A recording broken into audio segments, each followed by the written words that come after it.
Por la señal de la Santa Cruz de nuestros enemigos, líbranos, Señor Dios nuestro. En el nombre del Padre, y del Hijo, y del Espíritu Santo. Amén. Señor mío y Dios mío, creo firmemente que estás aquí, que me ves, que me oyes. Te adoro con profunda reverencia. Te pido perdón de mis pecados y gracia para hacer con fruto este rato de oración. Madre mía Inmaculada, San José, mi Padre y Señor, Ángel de mi guarda, interceded por mí. San Lucas es el evangelista de la misericordia divina. Suyos son en exclusiva, por ejemplo, los relatos del hijo pródigo, que escuchamos el domingo pasado en la misa, del fariseo y el publicano, y la escena que vamos a contemplar en la oración de hoy. Los evangelios sinópticos repiten muchas cosas, por eso se consideran como un solo grupo, Mateo, Marcos y Lucas, pero cada uno tiene su peculiaridad, y la peculiaridad de Lucas es poner énfasis en la misericordia de Dios. Estamos en nuestra lectura de la misa, estamos comenzando el capítulo 7. En el apartado anterior, el evangelista médico, colega, había transmitido el discurso del llano, que para otros es el sermón del monte, en Mateo y Marcos.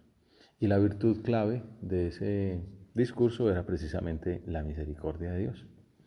Un poco antes, el Señor había llamado a los 12 como una muestra de que vivía lo que predicaba. Había pasado, como le gusta decir al Papa Francisco, misericordiando y eligiendo. Como que esa llamada al apostolado es una manifestación de su misericordia. Esas son las palabras que usa San Beda el Venerable para comentar la vocación de Mateo, y en un día de la fiesta de San Mateo fue cuando el Papa dio su vocación, y desde entonces quedó marcado por esas palabras, tanto que fueron su lema episcopal y su lema como Papa: misericordiando y eligiendo. Una vez establecido el colegio de los 12 discípulos, el Señor hizo una correría apostólica con ellos. Y la oración se trata de acompañar a Jesús, de meternos en esas escenas como un personaje más. Y bueno, pues vamos a procurar ahora nosotros también estar con Él, así detrás de Él, atentos a sus palabras, mirando lo que hace. En este caso, esa misión incluyó la predicación, pero también los milagros. Dice San Lucas: iba camino de una ciudad llamada Naín, y caminaban con él sus discípulos y mucho gentío. Entonces nos imaginamos una muchedumbre. Nosotros procuramos estar ahí cerquita, junto a los discípulos. Quizás ser un discípulo más, o una de las santas mujeres que acompañan al Señor. Queremos seguirte, Señor, en nuestra oración. A ti que nos presides ahora desde el sagrario, estamos aquí muy pegados a ti. Queremos estar como aquellos apóstoles, o al menos como la multitud, ir contigo. Ayúdanos en nuestra oración a evitar las distracciones, la dispersión con los consuelos mundanos que nos apartan de esa meta de estar siempre junto a ti. Queremos serte fieles, ser buenos cristianos, adquirir virtudes, luchar para crecer en tu seguimiento cotidiano, que podamos, como dice aquí, caminar con Él, caminar contigo. Qué bueno que nuestra vida sea eso, caminar con Jesús, estar siempre conscientes de su presencia a nuestro lado. Cuando se acercaba a la puerta de la ciudad, resultó que sacaban a enterrar a un muerto. Es una sorpresa, ¿no? Porque uno va con Jesús, ¿no? Y de pronto se encuentra un entierro, una procesión. Un muerto que era hijo único de su madre, la cual era viuda. Una situación, pues, lamentable. Siempre es duro la muerte de un hijo, pero más si la mujer es viuda, y más en esa época, que esas personas tenían pocos derechos y no podían heredar los patrimonios de su esposo. Su destino, por lo tanto, era paupérrimo, pues dependían plenamente de sus hijos y de la caridad del resto de la familia. Y en este caso, entonces, al morir ese hijo único, se acababa la esperanza que le quedaba a la viuda.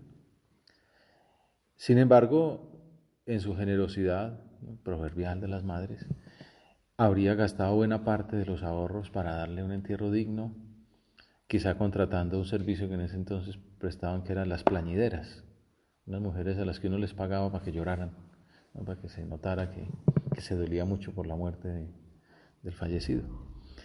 Y un gentío considerable de la ciudad la acompañaba, dice San Lucas. Señor, díselo a él que nos preside ahí desde el sagrario, que está cerquita. Queremos observar de cerca esa actitud tuya cuando de camino para Naín, cerca al monte Tabor, en el norte, en la parte de arriba, nos encontramos con esa procesión que interrumpe nuestro andar. ¿Cómo reaccionaríamos nosotros? No es fácil responder con tranquilidad ante un cambio imprevisto de planes. A veces nos airamos, nos enojamos porque no salen las cosas como quisiéramos. Piensa tú cómo reaccionas cuando aparece un desaguisado, una sorpresa, un plan nuevo que rompe lo que teníamos previsto. Quizá a alguno del cortejo le pudo suceder igual, se molestaría por la contradicción que suponía ese imprevisto, unir con el Señor, escuchándolo, aparece ahí una procesión de la nada. Otro quizás haría un comentario chismoso, superficial, por ejemplo sobre el gentío que acompañaba a la señora o el destino inexorable al que se enfrentaba esa pobre viuda, pero nadie daba el paso de salir al encuentro, pues también porque si se iban hacia allá pues perdían la cercanía de Jesús, de proponer un servicio, de facilitar una ayuda para esta persona necesitada. No sé, alguien que dijera hagamos una vaca y le damos una ayuda, nadie. En cambio Jesús, tu Señor, reaccionaste de modo diverso. Al verla el Señor, es la primera vez que San Lucas se refiere a Jesús con esa palabra, Kyrie, que quiere decir Dios. Al verla el Señor, se compadeció de ella. Esa es la misericordia del corazón de Jesús, que se caracteriza por la compasión. Compasión significa compadecer, padecer Él con nuestras miserias. San José María predicaba, nuestro Señor nos amó por razones santas que quizá no nos moverían a nosotros. San Lucas dice, misericordia motus superean, se movió por compasión, por misericordia hacia aquella mujer, cuando se daban otros motivos humanamente razonables. Era pobre, era viuda y no tenía más hijo que aquel. Por eso, como se trata de hablar con el Señor en la oración, pues pidámosle que también nos dirija a nosotros esa mirada de amor, de comprensión, de perdón, que incluye además la gracia para superar nuestras dificultades. Te pedimos, Señor, que nos ayudes en la lucha por crecer en virtudes para ser mejores personas y de esa manera corresponder a tu llamada, ser mejores hijos tuyos para poder seguirte de cerca. Al verla, el Señor se compadeció de ella. Esta es la riqueza del Evangelio. Si uno se mete despacito y como desgranando un poquito las palabras, va descubriendo detalles. En este caso, vamos conociendo mejor los sentimientos de Jesús para que aprendamos a imitarlo. Él es nuestro modelo. Yo soy el camino, la verdad y la vida. No podemos quedarnos con una consideración ascética, superficial, meramente intelectual o curiosa, como quien lee una novela de alienígenas o una saga de novela negra. No, mirar el Evangelio es contemplar a Cristo como en un espejo, para compararnos y procurar aprender. La contemplación del corazón de Cristo debe transformarnos. Y de eso se trata la oración. No es estar uno ahí sentado, sino mirar en qué debo cambiar para parecerme un poquito más al Señor cada día. Tu ejemplo, Señor, es un modelo para confrontar nuestra vida. De esa manera, la oración, para que sea eficaz, nos comprometerá con el cambio. El rato de oración tiene que ser un sentirse llamado a la conversión, al cambio para imitarle, una mudanza para asemejarnos a Él, para recibir esas fuentes inagotables de la gracia, de su amor, que nos llega a través de los sacramentos, de la confesión, de la Eucaristía. Al verla, el Señor se compadeció de ella, como se compadece de nosotros. Tú, Señor, predicas la misericordia porque antes la ejerciste y porque la sigues viviendo. En Es Cristo que pasa, en una homilía de San José María, dice: Jesús ve la congoja de aquellas personas con las que se cruzaba ocasionalmente. Podía haber pasado de largo o esperar una llamada, una petición, pero ni se va ni espera. Toma la iniciativa, movido por la aflicción de una mujer viuda que había perdido lo único que le quedaba, su hijo. Bonito eso, ¿no? Bueno, si necesitan algo que lo pidan y ya veremos si la podemos atender. No, él va adelante, ¿no?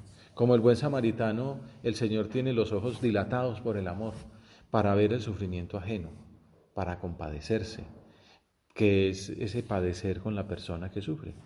El evangelista explica que Jesús se compadeció.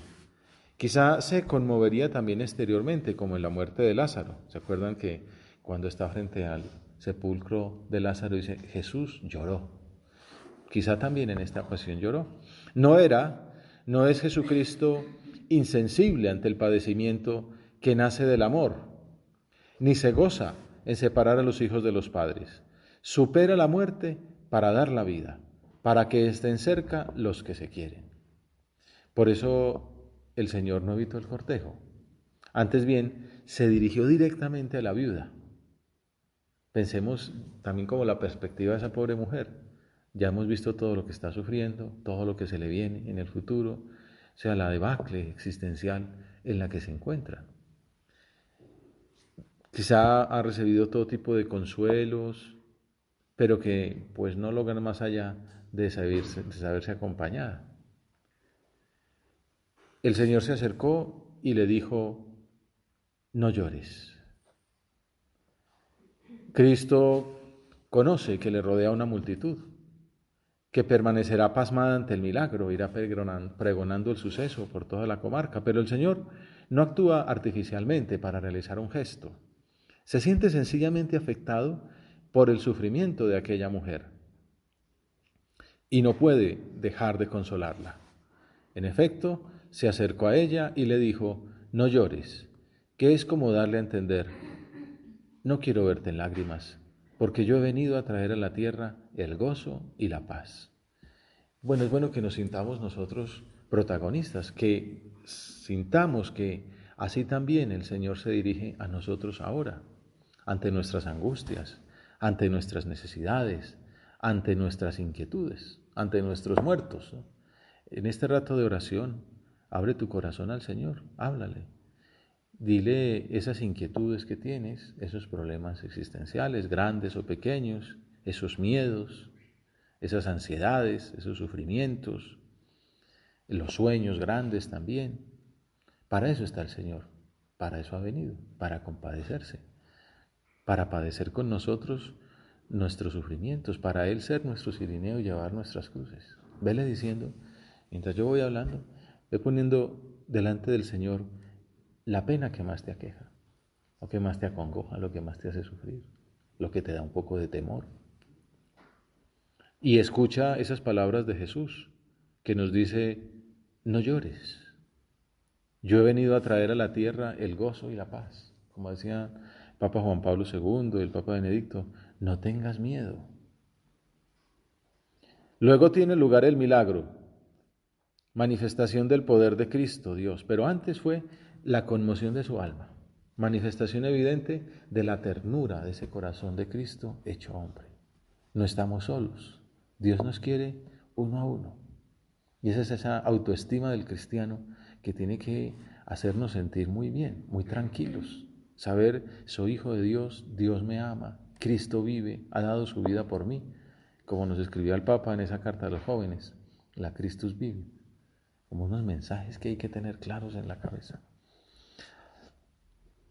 Si pensamos en esta escena a la luz de las narraciones similares del Antiguo Testamento, como hay otra resurrección, la del hijo de la viuda de Sarepta, que el profeta Elías consiguió a punta de rezar insistentemente, se entiende que Jesús, que es el verdadero profeta, está anunciando que va a venir, está a punto de llegar un inminente evento sobrenatural. No se trata de un simple consuelo humano para aquella madre desesperada. En este caso, el maestro no pide fe, como hace en otros milagros. en otras escenas del Evangelio, sino que se dirige directamente al féretro, sin hacerse problemas porque al hacerlo incurría en impureza ritual por palpar un muerto. Y acercándose al ataúd, lo tocó. Jesús, el Papa a veces dice, toca la carne, ¿no?, del pobre, del problema, de la dificultad, del enfermo. Acercándose al ataúd, lo tocó. Esos problemas que le mencionamos al Señor, Él los toca. No los considera asépticamente, sino que se compromete, se inmiscuye, los asume. Jesús se involucra en nuestras necesidades, viene y toca nuestras muertes. Pongamos en nuestra oración delante del Señor esos miembros inertes de nuestra lucha interior, el trabajo, el servicio, la caridad, la afectividad, la vida en familia, lo que más nos cueste, la obediencia, la pobreza, la piedad, la humildad, esas enfermedades que cada uno conoce y lucha por superar. Mostrémosle en nuestra oración al corazón misericordioso de Jesús ese ataúd de nuestras miserias, para que Él venga y las toque. Señor, digamos, le toca mi alma en esta oración, en este día, en este momento, métete en mi existencia y dale fuerza, dales vida nueva a estos miembros raquíticos de mi vida cristiana. Que este paso por aquí suponga para mí una conversión, un cambio, una mudanza y, ¿por qué no?, una resurrección. Y acercándose al ataúd lo tocó. Los que lo llevaban se pararon. Una vez más aparecen personajes dóciles en el Evangelio que confían en las palabras de este maestro, como los sirvientes de las bodas de Caná. A ellos el Señor les dice, traigan las tinajas llenas de agua. Y dice San Juan, las llenaron hasta el borde. Otros las traerían ahí un 30%, ¿no? Entonces las llenan hasta el borde. Y gracias a esa generosidad, pues fue más el vino, el agua convertida en vino. Aquí los que lo llevaban se pararon, otros podían seguir derecho, ¿no? Tratando de tocarlo y ellos corriendo. Si estos hombres que portaban el ataúd hubieran seguido adelante, pues no estaríamos ahora considerando el tema de esta meditación. Y aquí viene la parte central de la cena, el momento para el cual el apóstol ha ido mostrando, ha ido preparando toda la narración. Y dijo, muchacho, a ti te digo, levántate.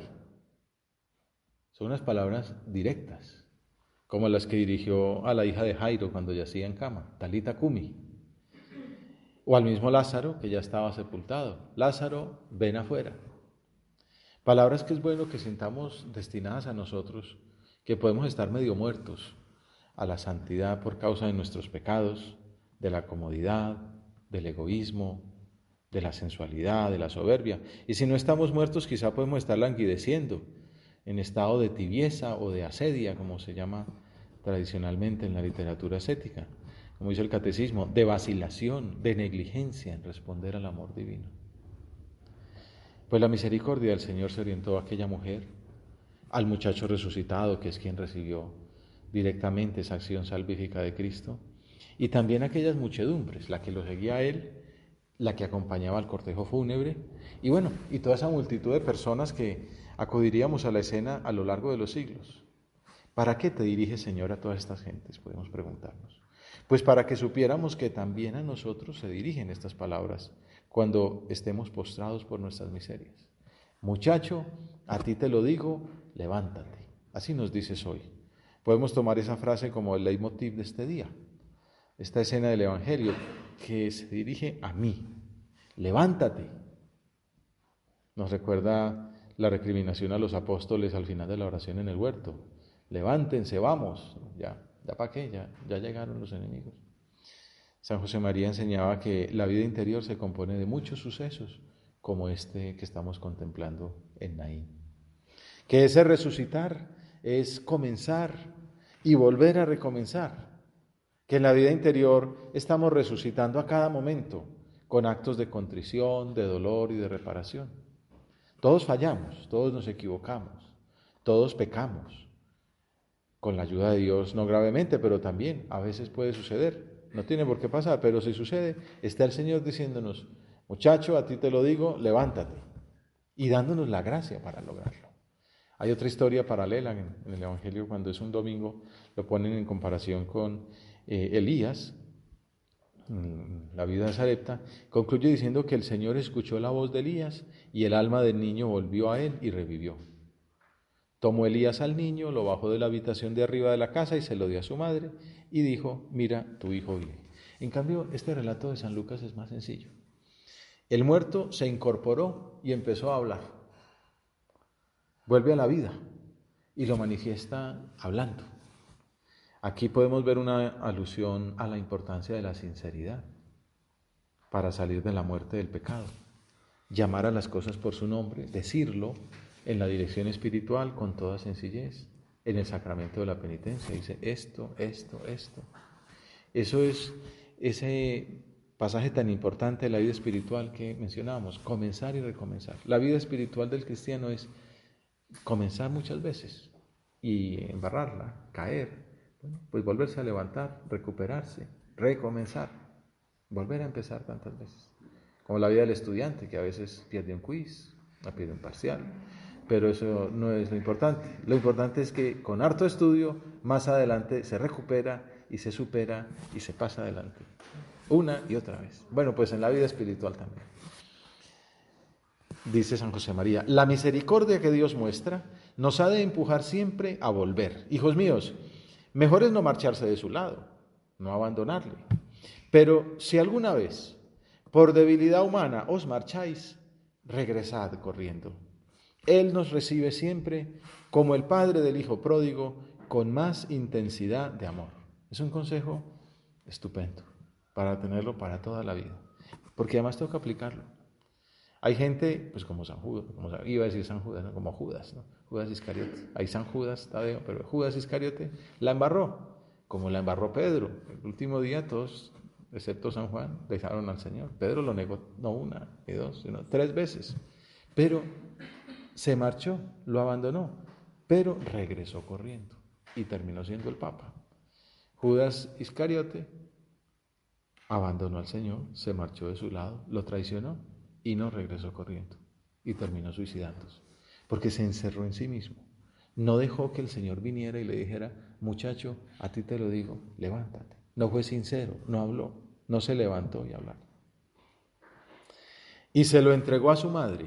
Decíamos que este era el motivo principal del milagro, la compasión de Jesús ante aquella mujer. Ahora le entrega esa única esperanza, la ilusión de su vida, además de la garantía para su futuro. Tú, Señor, nos ves sufriendo y te adelantas incluso a nuestras peticiones. Nos buscas, arreglas las dificultades, antes, más, mejor, aunque a veces nos parezca que llega tarde, como le pasó a las hermanas de Lázaro, ya para que llegó está muerto, pues, se lo resucitó. En realidad siempre comparece en el momento más oportuno. Quiere que nos unamos a su voluntad, que carguemos con su cruz, que sintamos la solidaridad de nuestros hermanos y en el instante justo experimentemos el gozo de aquella mujer y se lo entregó a su madre. Siempre podemos experimentar con el Salmo 29 esas palabras de canto, de exultación. Has cambiado mi luto en danza, me has quitado el sayal y me has ceñido de alegría. También podemos aprender nosotros, por un lado, estar dispuestos a recoger esa misericordia de Jesús, por otra, imitarlo, aprender de Él a ser misericordiosos, solidarios, fraternales. Si no aprendemos de Jesús, no amaremos nunca. Sigue diciendo San José María en esa homilía que les comentaba de Cristo que pasa, en el número 167. Hemos de pedir al Señor que nos conceda un corazón bueno. Pidámoselo ahora, Dios mío, dame un corazón bueno, capaz de compadecerse de las penas de las criaturas, capaz de comprender que para remediar los tormentos que acompañan y no pocas veces angustian las almas en este mundo, el verdadero bálsamo es el amor, la caridad. Todos los demás consuelos apenas sirven para distraer un momento y dejar más tarde amargura y desesperación. Si queremos ayudar a los demás, hemos de amarles, insisto, con un amor que sea comprensión y entrega, afecto y voluntaria humildad. Preocuparnos de sus necesidades espirituales y materiales, como hizo el Señor. Acercarlos a la vida de la gracia que está en los sacramentos, yendo nosotros por delante. Esa es la principal muerte, la muerte del alma, el pecado. San Agustín dice, De la resurrección de aquel joven se alegró su madre viuda. De los hombres que cada día resucitan espiritualmente, se regocija la Madre Iglesia. Cuando uno tiene pecado grave, está muerto. Es como zombies, ahora que están de moda los zombies en las películas. Pues sin vida, porque parece vivo, pero no está vivo, porque no tiene la vida verdadera, que es la vida de la gracia. Pues el Señor es ese toque que es: yo te absuelvo de tus pecados en adelante, no peques más, da la verdadera vida. Por eso esa conversión de la que hablamos debe pasar por el sacramento de la reconciliación. Le pide uno perdón al Señor de sus pecados, muchos y grandes, como los de la samaritana, como los de la mujer adúltera, o pequeños, no importa, siempre el Señor está dispuesto a darnos perdón, las veces que haga falta. Aquel estaba muerto en el cuerpo, estos en el alma. La muerte en aquel era visible a los ojos de los que le rodeaban, la muerte invisible de estos, en cambio, ni se busca ni se nota, la muerte del pecado. Cristo, que conoce a los muertos, lo buscó. Solo Él, que conocía a los muertos, podía restituirlos a la vida. Porque si no hubiese venido para resucitar a los muertos, no habría podido decir el apóstol: despierta tú que duermes, álzate de entre los muertos y Cristo te iluminará. Las palabras de San Pablo a los de Éfeso. Bueno, pues San Lucas concluye el relato diciendo que todos, sobrecogidos de temor, daban gloria a Dios diciendo: un gran profeta surgió entre nosotros, Dios visitó a su pueblo. ¡Ah, qué maravilla! ¡Qué alegría da la vuelta a la vida de la resurrección! El apóstol San Pablo invita a sus discípulos, a los cristianos de ese entonces y a nosotros ahora, a que también nos dejemos resucitar, a que seamos como ese hijo pródigo que recapacita y acoge la misericordia. Dice: recapacitando, concluyó: he pecado. Y tuve esa valentía de decir: pues me levantaré, iré a la casa de mi padre y le diré: Padre, he pecado contra el cielo y contra ti. Es lo que uno hace cuando se acerca al sacramento de la alegría, al sacramento de la misericordia, a la confesión. Reconoce sus pecados y el Señor lo toca y le dice: a ti te lo digo, levántate, en adelante ya no peques más. La universalidad del mensaje de Jesús es el último aspecto que podemos considerar en esta narración del médico evangelista. Este hecho se divulgó por toda Judea y por toda la comarca circundante. Aquellas personas salieron a comentar lo que habían experimentado. Se convirtieron ellas también en apóstoles de Jesucristo. También nosotros debemos contar tantas maravillas que hemos visto realizar a nuestro Señor en favor nuestro y de nuestros conocidos. Pues se nos acabó el tiempo. La Virgen Santísima es nuestra Madre y llora la muerte de sus hijos que mueren por el pecado. Al mismo tiempo intercede ante su unigénito para que tanto nosotros como nuestros amigos regresemos siempre a la vida de la gracia y de la comunión con Cristo.